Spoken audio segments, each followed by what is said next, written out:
حضرت بایزید بستامی اپنے زمانے کے کبار اولیاء کرام میں سے ہیں۔ حضرت بایزید بستامی رحمۃ اللہ علیہ کا ایک واقعہ کافی مشہور ہے، جس میں انہوں نے درسمان کے عیسائی پادری کے 62 سوالوں کا جواب دے کر 500 عیسائی راہبوں کو مشرف با اسلام کیا تھا۔ ان 62 سوالات اور ان کے جوابات کا تفصیلی ذکر کتب اور گوگل بابت سے آپ کو بآسانی مل جائے گا۔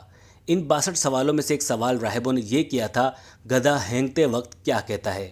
جس کا جواب حضرت بایزید بستامی نے کچھ یوں دیا: گدھا ہینگتے وقت شیطان کو دیکھ رہا ہوتا ہے اور کہتا ہے اللہ تعالیٰ ناجائز ٹیکس یعنی ناجائز بوجھ لینے والے پر لعنت فرمائے، لعن اللہ الاشار۔ گدھے کے کلمے کو سمجھنے کے بعد مجھے پاکستان کا متوسط طبقہ بھی گدھا ہی لگتا ہے۔ گدھے جیسی محنت و مشقت، سخت زندگی اور ہینگے تو اشرافیہ کی ناگواری الگ برداشت کرتا ہے۔ گدھے کی کانوں کو ناگوار لگنے والی یہ ڈھینچو ناجائز بوجھ لادنے والے، ناجائز ٹیکس ڈالنے والے، استحصال کرنے والے اور مزدور کی مزدوری میں ڈنڈی مارنے والے پر لعنت ہے کہہ کر بیچارہ ڈھینچو کر کے اپنے زندہ ہونے اور رب کی پناہ میں آنے کا اعلان کر جاتا ہے۔ لیکن ہمارا شمار ان گدھوں میں ہوتا ہے جو یہی موازنہ کرتا رہتا ہے کہ پہلے حکمران نے زیادہ بوجھ ڈالا تھا کہ موجودہ نے۔ ایک حکمران کہتا ہے IMF کے پاس جانے سے خودکشی بہتر، لیکن پھر وہی سجدہ ریز ہو جاتا ہے۔ ایک حکمران اپنے کپڑے بیچ کر مہنگائی ختم کرنے کا کہتا ہے، لیکن غریب کی لنگوٹی تک اتار کر وزیر اعظم ہاؤس کا سوئمنگ پول کروڑوں روپے میں رینوویٹ کروا لیتا ہے۔ کہتے ہیں کہ ایک کفن چور کی موت کا وقت جب قریب آیا تو بیٹے سے کہنے لگا، بیٹا میں نے ساری عمر لوگوں کی بد دعائیں لی ہیں، کوئی ایسا عمل کرنا کہ میرے گناہ بخش دیے جائیں۔ بیٹے نے کہا، فکر نہ کریں ابا جان، آپ کے گناہ بخشوا دوں گا۔ والد تو مردے کا صرف کفن چوری کرتا تھا، یہ صاحب کفن چوری کرنے کے بعد مردے کی بے حرمتی بھی کرنے لگا۔ اس پر لوگ کہنے پر مجبور ہو گئے کہ خدا اس کے باپ کو بخشے، وہ تو صرف کفن چوری کرتا تھا، یہ تو کفن چوری کے ساتھ ساتھ بے حرمتی بھی کرتا ہے۔ ایک تنہا شخص اسمبلی میں چیختا رہا، سمجھاتا رہا، FATF کے معاہدے مت سائن کرو، ملک کو IMF کے حوالے مت کرو، ملک کا دیوالیہ نکل جائے گا۔ مگر نہ عمران حکومت نے اس کی بات سنی، نہ مکس اچار حکومت سن رہی تھی۔ نتیجہ وہی ہوا، مہنگائی کے پہاڑ ٹوٹے اور ملک دیوالیہ ہو گیا۔ پیٹرول کی قیمت بڑھانے کے بعد مفتاح اسماعیل صاحب ایک ایسی بیش قیمت لگژری کار میں جس پر قرضدار ملک کا جھنڈا لہرا رہا گئے، جو سلف پر ہی 1 لیٹر ڈکار جاتی ہے۔ پیٹرول کی قیمت بڑھانا مجبوری تھی نا، چلیں ہم بوجھ اٹھا لیتے ہیں۔ یہ فرمائیے آپ اس مشکل میں کتنا ساتھ دیں گے؟ کیا مہنگی اور 2400 cc کاروں میں سفر کرنا چھوڑ دیں گے؟ 2 دن پہلے شہباز شریف کروڑوں روپے کے اشتہارات بانٹ کر ترکی گئے، وہ عام پرواز سے چلے جاتے تو ان کا کون سا نکاح فسخ ہو جانا تھا۔ کروڑوں روپے بھی ان میڈیا مالکان کے حصے میں آئے جنہوں نے آج تک اپنے ملازمین کی تنخواہوں میں ایک ڈھیلے کا اضافہ نہیں کیا۔ البتہ ڈاؤن سائزنگ اور کووڈ کے نام پر اجرتوں میں کٹوتیاں ضرور کی ہیں۔ سب چھوڑیں، سندھ سرکار کے ایک 19 گریڈ کے افسر کو پیٹرول کی مد میں 300 لیٹر کا الاؤنس ملتا ہے۔ پہلے یہ 45,000 روپے تھا، اب 63,000 کر دیا گیا ہے۔ ظاہر ہے وفاق اور دیگر صوبوں کے افسران بھی ایسے ہی مستحق ہوں گے۔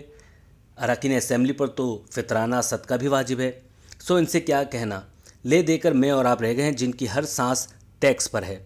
صرف لاہور ہائی کورٹ کے ججز کو حاصل مراعات کی سرکاری ویب سائٹ پر جاری لسٹ میں معزز جج کو 500 لیٹر پیٹرول ماہانہ یعنی 1,04,500 روپے، گھر کا کرایہ 65,000، مالی، سویپر، کلرک، اردلی، کک کی تنخواہیں 1.25 لاکھ روپے، یوٹیلیٹی بلز کی کوئی حد ہے نہ حساب، میڈیکل الاؤنس 67,000 روپے، گارڈن چارجز 25,000، آفیسر الاؤنس 2,59,525 روپے، ہر گھنٹے میں 4.5 لیٹر فیول پھونکنے والا 22 kV کا جنریٹر، بنیادی تنخواہ 6 سے 7 لاکھ، یوں ایک جج اس مقروض ملک کو لاکھوں میں پڑ جاتا ہے۔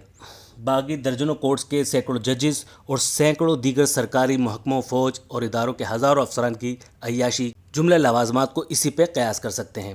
Pakistan institute of development economics کے تحقیقاتی رپورٹ کے مطابق عام تاثر کے برعکس پاکستان میں سرکاری افسران کی تنخواہیں اگر مراعات سمیت شمار کی جائیں تو نہ صرف پرائیویٹ سیکٹر سے بھی زیادہ ہیں، بلکہ گریڈ 21 کے پاکستانی افسر پر کل خرچ ہونے والی رقم اقوام متحدہ کے افسران پر خرچ ہونے والی رقم سے بھی 12% زیادہ ہے۔ پائیڈ نے یہ تحقیق اقوام متحدہ کے ادارے UNDP کے اشتراک سے کی ہے۔ اس طرح ورلڈ بینک کے ورلڈ بیوروکریسی انڈیکٹر کے مطابق پاکستان میں سرکاری شعبے میں تنخواہیں پرائیویٹ شعبے سے 53% زیادہ ہیں، جبکہ تنخواہوں کے علاوہ 12,700 روپے کا اعزازیہ، سیمچوری الاؤنس کے 5,000، آفس مینٹیننس الاؤنس کے 8,000، ٹیلی فون الاؤنس کے 10,000، ایڈ ہاک ریلیف کے 15,000، 3 لاکھ روپے کے سفری واؤچرز یا 92,000 روپے کیش، حلقہ انتخاب کے نزدیک ترین ایئرپورٹ سے اسلام آباد کے لیے بزنس کلاس کے 25 ریٹرن ٹکٹ، اس کے علاوہ الگ سے کنوینس الاؤنس کے 2,000، ڈیلی الاؤنس کے 4,800 اور ہاؤسنگ الاؤنس کے 2,000۔ ذرا جمع تو کیجئے کتنے بنتے ہیں۔ قدرتی وسائل سے مالا مال یہ ملک ویسے ہی برباد نہیں ہوا، اس کے پیچھے انتہائی محنت اور اخلاص کے ساتھ کی گئی لوٹ مار کار فرما ہے۔ عوام کو مزید گدھا بنانے کے لیے گدھا بانڈ ڈبے میں چند کنکر ڈال کر اس کے کان کے پاس بجاتا ہے، جس سے گدھے کی رفتار میں خاطر خواہ تیزی آ جاتی ہے۔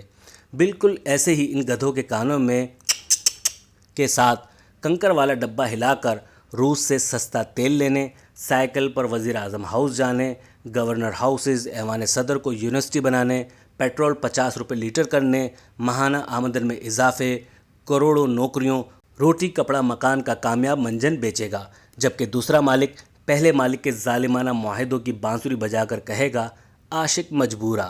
لیکن یہ طبقہ 50 روپے فی کلومیٹر کے پڑنے والے ہیلی کاپٹر پر سفر اور محلات کی تزئین و آرائش کرتے رہیں گے، اور گدھے ڈھینچوں ڈھینچوں کرتے رہیں گے، لیکن ان کی ڈھینچوں میں نہ ہی خدا کی پناہ ہے اور نہ ہی ظالم کے لیے لعنت، کیونکہ یہ 2 ٹانگوں والے گدھے ہیں۔